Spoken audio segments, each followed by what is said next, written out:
2,000 ಕೋಟಿ ಕೊಡ್ರಿ ಅಂತ ಕೇಳ್ತಾರೆ. ರಾಯರು ಕೊಟ್ಟು ಕಳಿಸ್ತಾರೆ.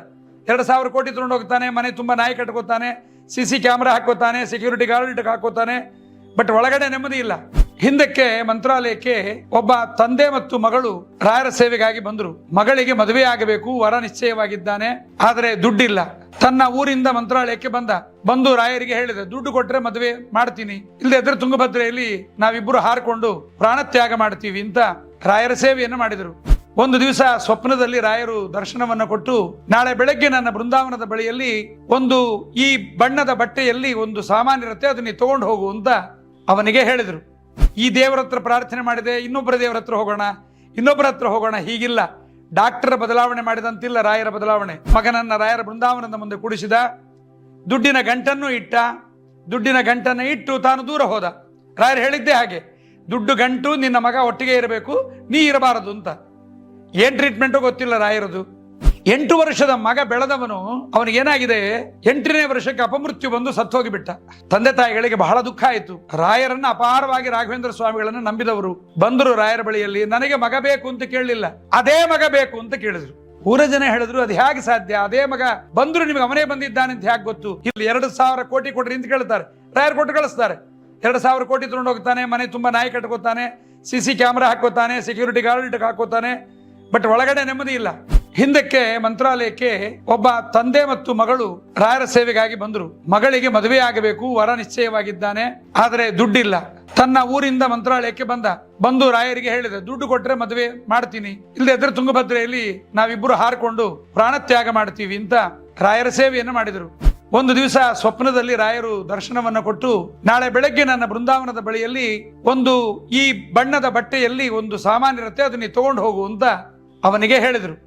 ಈ ದೇವರ ಹತ್ರ ಪ್ರಾರ್ಥನೆ ಮಾಡಿದೆ, ಇನ್ನೊಬ್ಬರ ದೇವರ ಹತ್ರ ಹೋಗೋಣ, ಹೀಗಿಲ್ಲ. ಡಾಕ್ಟರ್ ಬದಲಾವಣೆ ಮಾಡಿದಂತಿಲ್ಲ ರಾಯರ ಬದಲಾವಣೆ. ಮಗನನ್ನ ರಾಯರ ಬೃಂದಾವನದ ಮುಂದೆ ಕೂಡಿಸಿದ, ದುಡ್ಡಿನ ಗಂಟನ್ನು ಇಟ್ಟು ತಾನು ದೂರ ಹೋದ. ರಾಯರು ಹೇಳಿದ್ದೇ ಹಾಗೆ, ದುಡ್ಡು ಗಂಟು ನಿನ್ನ ಮಗ ಒಟ್ಟಿಗೆ ಇರಬೇಕು, ನೀ ಇರಬಾರದು ಅಂತ. ಏನ್ ಟ್ರೀಟ್ಮೆಂಟು ಗೊತ್ತಿಲ್ಲ ರಾಯರದು. 8 ವರ್ಷದ ಮಗ ಬೆಳೆದವನು, ಅವನಿಗೇನಾಗಿದೆ, 8ನೇ ವರ್ಷಕ್ಕೆ ಅಪಮೃತ್ಯು ಬಂದು ಸತ್ತೋಗಿಬಿಟ್ಟ. ತಂದೆ ತಾಯಿಗಳಿಗೆ ಬಹಳ ದುಃಖ ಆಯಿತು. ರಾಯರನ್ನ ಅಪಾರವಾಗಿ ರಾಘವೇಂದ್ರ ಸ್ವಾಮಿಗಳನ್ನು ನಂಬಿದವರು ಬಂದರು ರಾಯರ ಬಳಿಯಲ್ಲಿ. ನನಗೆ ಮಗ ಬೇಕು ಅಂತ ಕೇಳಲಿಲ್ಲ, ಅದೇ ಮಗ ಬೇಕು ಅಂತ ಕೇಳಿದ್ರು. ಊರ ಜನ ಹೇಳಿದ್ರು, ಅದು ಹೇಗೆ ಸಾಧ್ಯ, ಅದೇ ಮಗ ಬಂದ್ರು, ನಿಮ್ಗೆ ಅವನೇ ಬಂದಿದ್ದಾನೆ ಅಂತ ಹೇಗೆ ಗೊತ್ತು? ಇಲ್ಲ, ನಮಗೆ ಅದೇ ಮಗ ಬೇಕು, ರಾಯರು ಕೊಡ್ತಾರೆ ಅಂತ ವಿಶ್ವಾಸ ಅವನಿಗೆ. ಪೂಜ್ಯಾಯ ರಾಘವೇಂದ್ರಾಯ ಸತ್ಯಧರ್ಮ ರತಾಯ ಚ ಭಜತಾಂ ಕಲ್ಪವೃಕ್ಷಾಯ ನಮತಾಂ ಕಾಮಧೇನವೇ.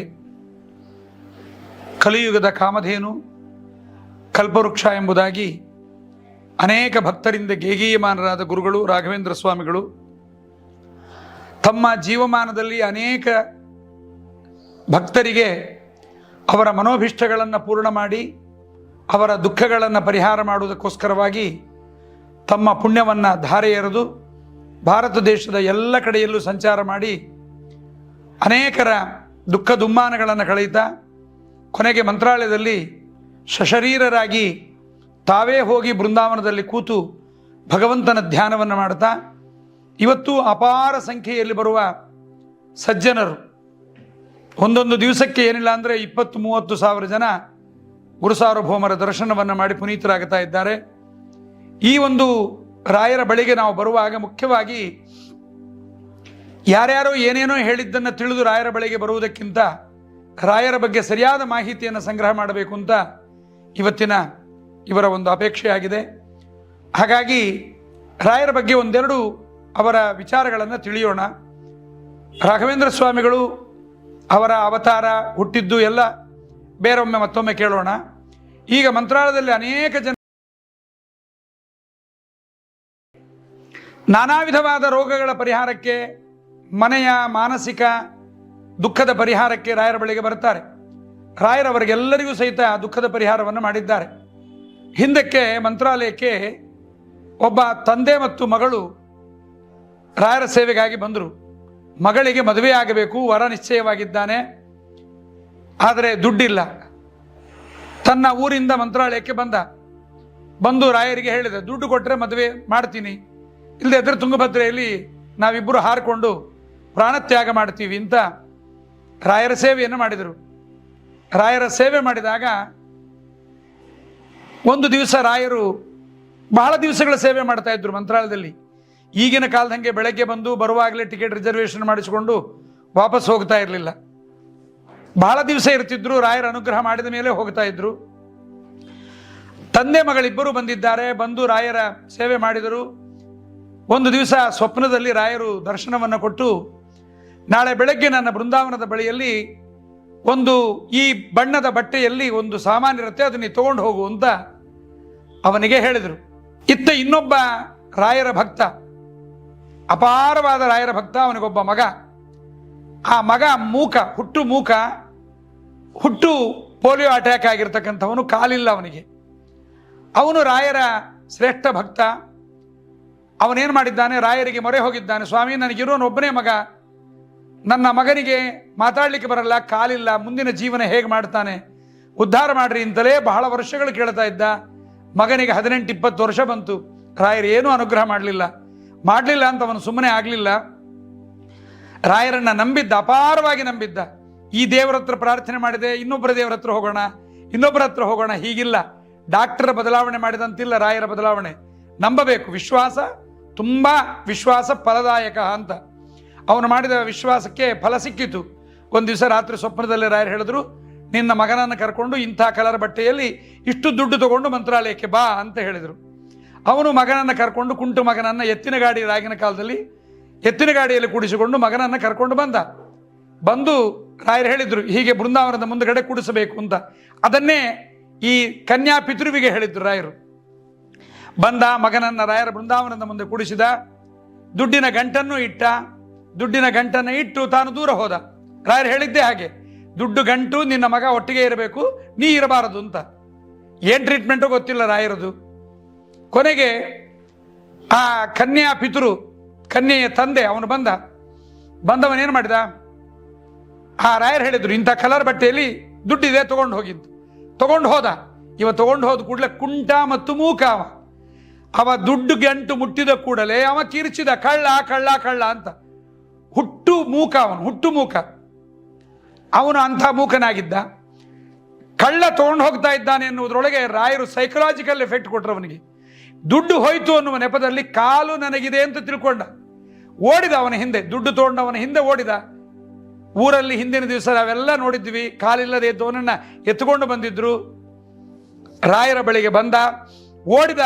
ಊರಿನ ಜನರಿಗೆಲ್ಲ ನಮಗೆ ಆಶ್ಚರ್ಯ, ಓಡ್ತಾ ಇದ್ದಾನೆ ಇವನು ಅಂತ. ಅವನಿಗೆ ಗೊತ್ತಿಲ್ಲ ನಾನು ಓಡ್ತಾ ಇದ್ದೀನಿ, ನನಗೆ ಬಾಯಿ ಬಂದಿದೆ, ಕಾಲು ಬಂದಿದೆ ಅಂತ ಅವನಿಗೆ ಗೊತ್ತೇ ಇಲ್ಲ. ಹೀಗೆ ರಾಯರು ಅದ್ಭುತವಾದ ಸೈಕಲಾಜಿಕಲ್ ಎಫೆಕ್ಟ್ ಅನ್ನು ಹುಡುಗನಿಗೆ ಕೊಟ್ಟು ಅವನಿಂದ ದುಡ್ಡನ್ನು ಇವರಿಗೆ ಕೊಡಿಸಿ, ಕೊನೆಗೆ ವಿಚಾರ ಮಾಡಿದಾಗ ಜನ್ಮಾಂತರದಲ್ಲಿ ಆ ಹುಡುಗನ ಸಾಲ ಇವರ ಮನೆಗಿತ್ತಂತೆ. ರಾಯರು ತಿಳಿಸಿದ್ದು, ಆ ಸಾಲ ಮುಟ್ಟಿದ ಕೂಡಲೇ ಅವನಿಗೆ ಬಂದಿದ್ದ ಮೂಕತನ ಮತ್ತು ಪಂಗುತ್ವ, ಕುಂಟತನ ಇವೆರಡೂ ಪರಿಹಾರವಾಗಿದೆ. ಹೀಗೆ ರಾಯರ ಬಗ್ಗೆ ನೀವು ಕೇಳ್ತಾ ಹೋದರೆ ಅಪಾರವಾಗಿ ಹೇಳ್ಬೋದು, ಒಂದಲ್ಲ ಎರಡಲ್ಲ. ಹಿಂದಕ್ಕೆ ಮಂತ್ರಾಲಯಕ್ಕೆ ಬರೋರು ಎಲ್ಲರೂ ಸೇರ್ತಾ ಇದ್ರು, ತಮಗಾದ ಅನುಭವಗಳನ್ನು ಹಂಚ್ಕೋತಾ ಇದ್ರು. ಈಗೆಲ್ಲ ಅವಸರದ ಫಾಸ್ಟ್ ಯುಗ. ಬರ್ತಾರೆ, ರಾಯರ ದರ್ಶನ ಮಾಡಿಬಿಡ್ತಾರೆ, ಓಡೋಗಿ ಬಿಡ್ತಾರೆ. ರಾಯರ ಮಹಿಮೆ, ಅವರ ದರ್ಶನ, ಅವ್ರು ಎಂಥವರು, ರಾಯರು ಯಾರು ಎಂಬುದೇ ಗೊತ್ತಿರೋದಿಲ್ಲ. ಹೀಗಾದಾಗ ಒಬ್ಬ ತಾಯಿ ರಾಯರ ಸೇವೆ ಮಾಡಿ ಒಬ್ಬ ಮಗನನ್ನು ಪಡೆದಿದ್ಲು. 8 ವರ್ಷ ಬೆಳೆದಿದ್ದ ಮಗ. ಇದು ನಾ ಕೇಳಪಟ್ಟಿದ್ದು. 8 ವರ್ಷದ ಮಗ ಬೆಳೆದವನು, ಅವನಿಗೇನಾಗಿದೆ, 8ನೇ ವರ್ಷಕ್ಕೆ ಅಪಮೃತ್ಯು ಬಂದು ಸತ್ತೋಗಿಬಿಟ್ಟ. ತಂದೆ ತಾಯಿಗಳಿಗೆ ಬಹಳ ದುಃಖ ಆಯಿತು. ರಾಯರನ್ನು ಅಪಾರವಾಗಿ, ರಾಘವೇಂದ್ರ ಸ್ವಾಮಿಗಳನ್ನು ನಂಬಿದವರು ಬಂದರು ರಾಯರ ಬಳಿಯಲ್ಲಿ. ನನಗೆ ಮಗ ಬೇಕು ಅಂತ ಕೇಳಲಿಲ್ಲ, ಅದೇ ಮಗ ಬೇಕು ಅಂತ ಕೇಳಿದ್ರು. ಊರ ಜನ ಹೇಳಿದ್ರು, ಅದು ಹೇಗೆ ಸಾಧ್ಯ, ಅದೇ ಮಗ ಬಂದರು, ನಿಮಗೆ ಅವನೇ ಬಂದಿದ್ದಾನೆ ಅಂತ ಹೇಗೆ ಗೊತ್ತು? ಇಲ್ಲ, ನಮಗೆ ಅದೇ ಮಗ ಬೇಕು, ರಾಯರು ಕೊಡ್ತಾರೆ ಅಂತ ವಿಶ್ವಾಸ ಅವನಿಗೆ. ಹಾಗಾಗಿ ಅವನೇನು ಮಾಡಿದ, ಅದೇ ಮಗ ಬೇಕು ಅಂತ ಕೇಳಿದಾಗ ಅರ್ಚಕರಲ್ಲ ಅಂದರು, ಹಾಗೆಲ್ಲ ಸಾಧ್ಯ ಇಲ್ಲ, ಮಗ ಆಗಬಹುದು ರಾಯರ ಅನುಗ್ರಹದಿಂದ. ಇಲ್ಲ, ರಾಯರು ಕೊಡ್ತಾರೆ ಅಂತ. ಕೊನೆಗೆ ಆಕೆ ಸೇವೆ ಮಾಡಿದ್ಲು, ರಾಯರ ಅನುಗ್ರಹ ಮಾಡಿದ್ರು. ಊರಿಗೆ ಹೋಗು, ಮಕ್ಕಳಾಗತ್ತೆ. ಮಗು ಆಯಿತು. ಮಗುವನ್ನು ಕರ್ಕೊಂಡು ಬಂದ್ಲು ಮಂತ್ರಾಲಯಕ್ಕೆ. ನಾವೆಲ್ಲ ನೋಡ್ತಾ ಇದ್ದೇವೆ, ಮಗುವನ್ನು ನೋಡ್ತಾ ಇದ್ದೇವೆ. ಆಕೆ ಬಂದವಳೆಲ್ಲ ಇಲ್ಲಿದ್ದವರಿಗೆಲ್ಲ ಹೇಳಿದ್ರು, ನಿಮಗೆ ರಾಯರ ಬಗ್ಗೆ ವಿಶ್ವಾಸ ಇಲ್ಲ, ರಾಯರು ಅದೇ ಮಗುವನ್ನು ಕೊಡ್ತಾರೆ ಅಂತ ಹೇಳಿದ್ರೆ ನಿಮಗೆ ನಂಬಿಕೆ ಇಲ್ಲ. ನೋಡಿ, ಅದೇ ಮಗನೇ ನನಗೆ ಹುಟ್ಟಿದ್ದಾನೆ ಅಂತ ಆಕೆ ಹೇಳ್ತಾಳೆ. ಹೇಗೆ ಅಂತ ಕೇಳಿದ್ವಿ. ಅದೇ ಮಗು ಹೇಗೆ ನಿನಗೆ ಅಂತ ಕೇಳಿದಾಗ, ನೋಡಿ, ಹೋದ ಮಗುವಿನ ಫೋಟೋ ಇದು ಹೋದ ಮಗುವಿನ ಫೋಟೋ. ಇಲ್ಲಿ ಗೆರೆ ಇದೆ ಅವನಿಗೆ, ಈ ಮಗುವಿಗೂ ಗೆರೆ ಇದೆ. ಹಾಗಾಗಿ ಅದೇ ಮಗನನ್ನು ರಾಯರು ಕೊಟ್ಟಿದ್ದಾರೆ, ವಿಶ್ವಾಸ ಮಾಡಬೇಕು ನಾವು ರಾಯರಲ್ಲಿ ಎಂಬುದಾಗಿ. ಹೀಗೆ ಅಗಮ್ಯ ಮಹಿಮಾ ಲೋಕೆ ರಾಘವೇಂದ್ರೋ ಮಹಾಯಶಃ.